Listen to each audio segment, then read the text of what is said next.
राष्ट्रवादी शरद पवार गटाचे उमेदवार राहुरीचे उमेदवार प्राजक्त तनपुरे यांना पोटनिवडणुकीमध्ये उमेदवारी देण्याचं ठरलं होतं आणि शेवटी उमेदवारी अर्ज भरण्यासंदर्भात म्हणजे अर्ज भरण्याच्या वेळेपर्यंत या प्राजक्त तनपुरे यांचं तळ्यात मळ्यात चालत राहिलं आणि शेवटी आपले विखे पाटील, त्यानंतर भाजपचे अध्यक्ष चव्हाण वगैरे लोक यांना भेटून जात होते. तसेच मुख्यमंत्र्यांची सभा घेण्याची त्यांनी त्याचं ठरवलेलं होतं भाजपसाठी. मग हे प्राजक्त तनपुरे यांनी मात्र ऐनवेळेस या राष्ट्रवादी पक्षातर्फे आम्ही काही उभं राहणार नाही, अर्ज भरला नाही आणि मग ती उमेदवारी गोविंद मोकाटे यांना देण्यात आली. आता गोविंद मोकाटे यांना उमेदवारी दिल्यानंतर ते एकट्याने प्रचार करून या मोकाट्याने जेवढं काय करायचं म्हणजे तन मन धनानं आणि एकंदरीत संपूर्ण परिसर म्हणजे तो पाथर्डी असो, नगर असो, राहुरी तालुक्याचा तिन्ही तालुक्याचा भाग असो हा पिंजून काढला आणि शेवटी हे प्राजक्त तनपुरे राष्ट्रवादीचे आहेत म्हणून हे राष्ट्रवादीची मतं ही फक्त आणि फक्त यांना मिळतील, मोकाटे यांना मिळतील, गोविंद मोकाटे यांना मिळतील असं जवळजवळ निश्चित ठरवून अक्षय कर्डिले हे पराभूत होतील आणि गोविंद मोकाटे निवडून येतील असं वातावरण शेवटपर्यंत अशा पद्धतीनं राहिलं. आणि या प्राजक्त तनपुरे यांचं तळ्यात मळ्यात इकडच्या पक्षात का तिकडच्या पक्षात काही सांगितलं नाही. मध्यंतरी ईडीचं काहीतरी होतं, त्या संदर्भामधून ईडीची त्यांची सुटका झाली वगैरे वगैरे बऱ्याचशा काही गोष्टी घडामोडी घडल्या आणि शेवटच्या टप्प्यामध्ये की 2-3 दिवस निवडणुकीला मतदानाला राहिले तेवढ्या वेळामध्ये या प्राजक्त तनपुरे यांनी अशी काही एक फिरवली म्हणजे चावी फिरवली की सर्व मतदान हे अक्षय कर्डिले यांच्याकडे वळालं आणि राष्ट्रवादीचे जे गोविंद कोकाटे यांना एकाकी पाडलं. म्हणजे हा निवडणुकीचा एक भाग झाला की शेवटपर्यंत या प्राजक्त तनपुरे यांनी कुणालाच काही कळू दिलं नाही की राष्ट्रवादीला मदत करणार की भाजपला मदत करणार. कारण आतून भाजपचे त्यांचे भेटी झाल्या होत्या, सर्व काही चाललं होतं सगळं.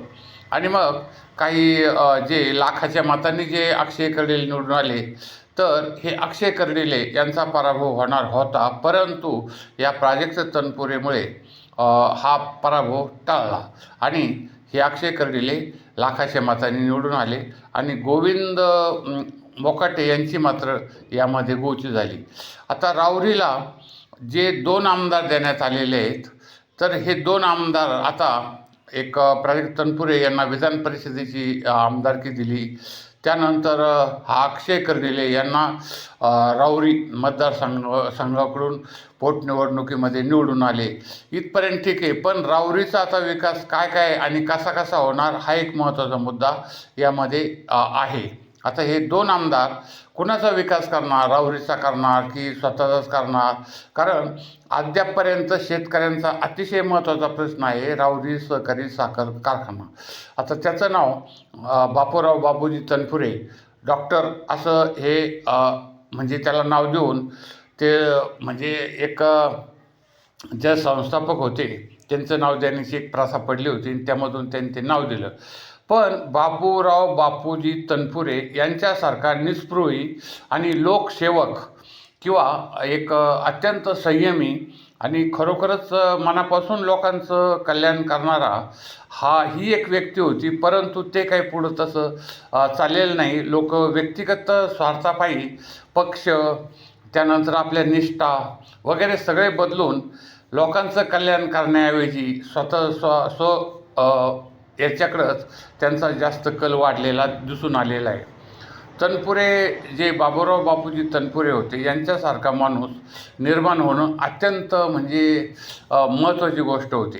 कारण त्यांनी कारखाना तर उभा केलाच, परंतु जे महात्मा फुले कृषी विद्यापीठ ही त्यांच्या म्हणजे कार्याची एक पोचपावती आहे की या व्यक्तीनं आपल्या तालुक्यातील लोकांच्या शेतकऱ्यांच्या सेवेसाठी आपलं अख्खं आयुष्य खर्च केलं. कारण त्यांची जी भेट झाली होती तर त्या संदर्भामध्ये त्यांनी बरंचसं काही वक्तव्य आमच्या संदर्भामध्ये केलं होतं. आमची जी भाषा वगैरे झाली होती तर त्यांनी त्या संदर्भामध्ये खूप काही बोलले होते. आणि नंतर मग हा कारखान्याची जी वाट लागली की जे बाकीचे जे पुढारी आले संपूर्ण, मग त्यामध्ये साबळे असोत, इंगळे असोत किंवा तुमचे रामदास पाटील धुमाळ असोत किंवा इतरचे, त्यांनी कारखान्यावर ताबा केला. मग सर्जेराव गाडे पाटील असतील किंवा इतर कुणी पण त्यावेळेचे.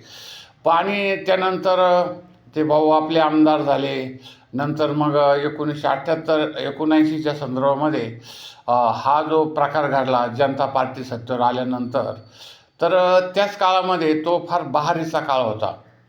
आणि ह्या राहुरीच्या विकासाच्या संदर्भामध्ये कुणी काय काय केलं तर अगदी म्हणजे प्रवारा नदीच्या तीरावर अलीकडील कोल्हारवरून देवळाली प्रवारा ते इकडं वांबोरी वगैरे सगळ्या भागामध्ये म्हणजे हे लोक सर्व म्हणजे ताराबाद किंवा म्हैसगाव तिकडं सर्व मांडव्यापर्यंत ही आपला हा जो भाग होता तर तो विकसित करण्याचं काम या बापूजी तनपुरे यांनी केलं. त्यानंतर दुसरा, आणि आपली निष्ठा कधी बदलली नाही. ते काँग्रेसमध्येच राहिले, त्यांनी कधी आपली निष्ठा बदलली नाही. त्यानंतर त्यांनी मुळा धरणाच्या संदर्भामध्ये मुळा डॅम फार मोठं कार्य केलं. आणि त्यानंतर राहुरीचे जे काही विकास करायचा असेल तो फक्त त्यांनी केला. त्याच्यानंतर राहुरीमध्ये अनेक आमदार खासदार निवडून झालेत, पण व्यक्तिगत स्वार्थासाठी त्यांनी केलेले जे कामं आहेत ते पाहिल्यानंतर राहुरीचा जो प्रश्न आहे तो तसाच पडलेला आहे. मध्यंतरी जे गडकरी साहेब होते त्यांनी सांगितलं की राहुरी आपला जो अहमदनगर मनमाड हा रस्ता आहे तर यामधील ठेकेदाराकडे एक आमदार पैसे मागतो की आम्हाला कमिशन द्या ह्या रोडमध्ये वगैरे, असं गडकरींनी मध्यंतरी सांगितलेलं होतं, म्हणजे जे वाहतूक मंत्री. आणि त्यामुळं जे कंत्राटदार आहे म्हटले बाबा तुला आमदारा कशाला पैसे द्यायचे, तुला त्याच्याऐवजी आहे ना हे कामच नको मला, आणि म्हणून तो कामगार पळून गेला असं या गडकरींनी मध्यंतरी सांगितलं होतं. तर असे 2-3 कंत्राटदार बदलले आणि हा रस्ता काही झालेला नाही आहे. लोकांच्या पाठी मोडल्या, माना मोडल्या, हाडं खिळखिळी झाली, सर्व काही झालं तरी यांच्या निष्ठा मात्र एक स्वतःशी जनतेशी न राहता स्वकेंद्रित झाल्या. आणि त्यामुळं आता हा जो प्रश्न निर्माण झालेला आहे की मोकाटेचा तर बळी गेला त्याच्यामध्ये राष्ट्रवादी काँग्रेस पक्षाचा, परंतु आता हे दोनही आमदार म्हणजे आता यांची पार्श्वभूमी काय आहे, कशा पद्धतीने हे व्यक्तिगत स्वार्थ किती आहे, लोककल्याण किती आहे वगैरे सगळ्या ज्या भाग आहे तो आता लोकांना कळूनच चुकेल. काही ठिकाणी बघितलं की स्मशान भूमीला एक 10 लाखाचा निधी, अमुक रस्त्याला 5 लाखाचा निधी, काही ठिकाणी म्हणजे व्यवस्थित कामं जे केलेले आहेत ना ते तशा पद्धतीचे, म्हणजे त्याच्याकडे परत कोणी ढुंकून नाही पाहत नाही, काही नाही, ना रस्ते, ना वीज, ना पाणी पुरवठा, ना वैयक्तिक लाभाच्या योजना वगैरे. कारण आमदार किंवा खासदार ज्यांना व्हायचं असतं त्यांना स्वतःचं बघायचं नसतं, लोकांचं बघायचं असतं आणि सारखं लोकांमध्ये फिरून त्यांचे प्रश्न अडीअडचणी सोडवायचे असतात. आणि त्याबरोबर हे करत असताना आपलं स्वत्व विसरायचं असतं आणि निष्ठा सोडायची नसते. पण आता अशा पद्धतीचे लोक पुढारी वगैरे आता काही मिळालं नाही. आता वातावरण बदललं, राजकारण बदललं, पक्ष बदलले, सत्ता बदलल्यात. आता फक्त आपलं काय जेवढं आपल्याला मिळवता येईल तेवढा प्रकारचा भाग करायचा आणि मग तो गुवाहाटीची वारी असो किंवा इतर काही असो. तर हे जे चुकीचे पायंडे आता पडत आहेत आणि जनता हतबल झालेली आहे, तर आता यामधून कोण कोणाचा विकास करणार हा एक महत्त्वाचा प्रश्न यामध्ये निर्माण झालेला आहे. बघू आता काय होतं ते. तर आमचं हे ATM निवडलं चॅनल, याला पहिल्यांदा बेल आयकॉन दाबा, त्यानंतर हा व्हिडिओ शेअर करा. त्यानंतर शेअर करून सबस्क्राईब करा, कॉमेंट करा आणि कॉमेंट करून तुम्हाला नेमकं काय वाटतं, कुठून हा व्हिडिओ बघता ते बघा आणि या व्हिडिओला जास्तीत जास्त शेअर सबस्क्राईब करा. धन्यवाद.